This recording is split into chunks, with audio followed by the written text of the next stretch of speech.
Thank you for welcoming me onto your screens or onto your headphones, depending on how you're watching this. I'm Mehdi, and this is The Rollback. Folks, I'm here to talk to you today about Nimona, Netflix Nimona, aka, maybe the best original animated film of the past, 5 years? I know I just said great things about Elemental, but, this movie is, Shrek levels of funny.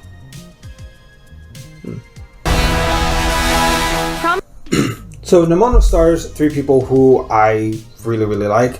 Chloe Moretz, Hit Girl, aka Nimona, who plays this shape-shifting, gender-bending creature who does not conform to identity. Fair enough, my respect, Matt.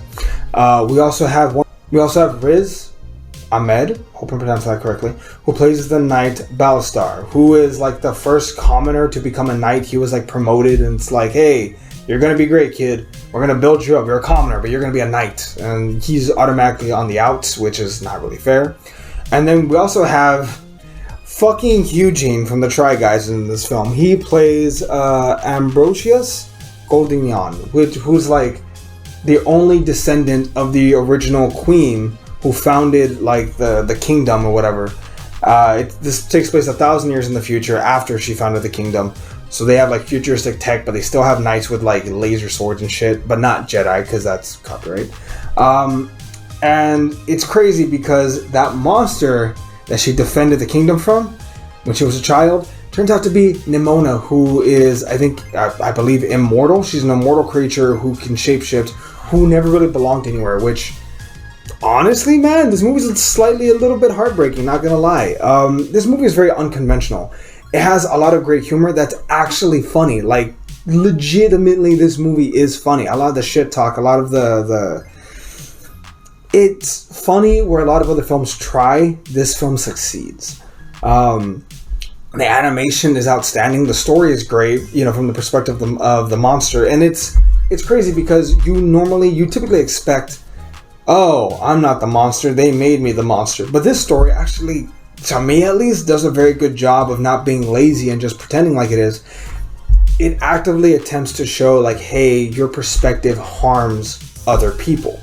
Also very inclusive. Riz Ahmed and Eugene's characters in the movie are together, which it's treated like it's not a big deal, which, yeah, it shouldn't be a big fucking deal, but whatever.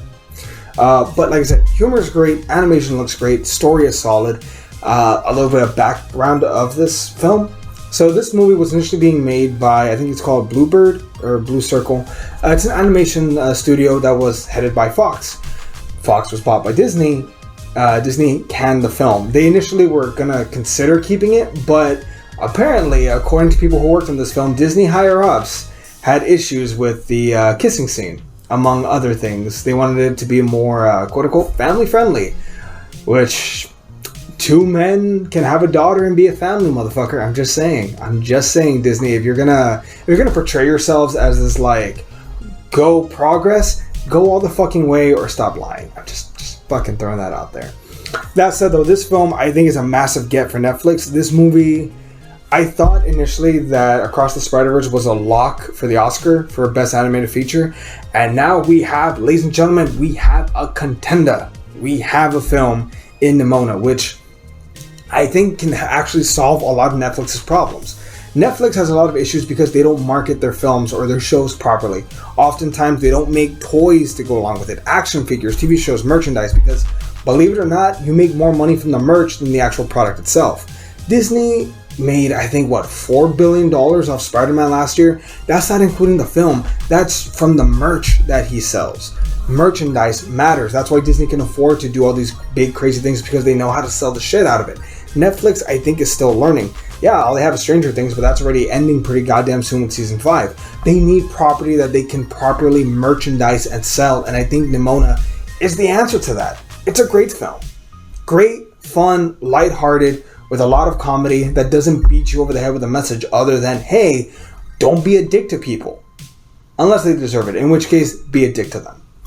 That said, though, as far as the content of this film, when am I getting a sequel? That's the con I got for this one. This movie is a solid A on my Richter scale. Do me a favor, go watch it. Please share it. I don't know how many people know about it. The only reason we're reviewing it is because Chema heard about it and he was really excited for it, and yeah, justified. Share it around. Tell other people. It is a great film and it deserves to be talked about and deserves to be reviewed. That said, though, that's going to wrap it up for this episode of The Rollback. Hope you enjoyed it. Please like and subscribe. We'd greatly appreciate it. Obviously, we're always trying to grow this channel. And yeah, see y'all later. Bye, everyone.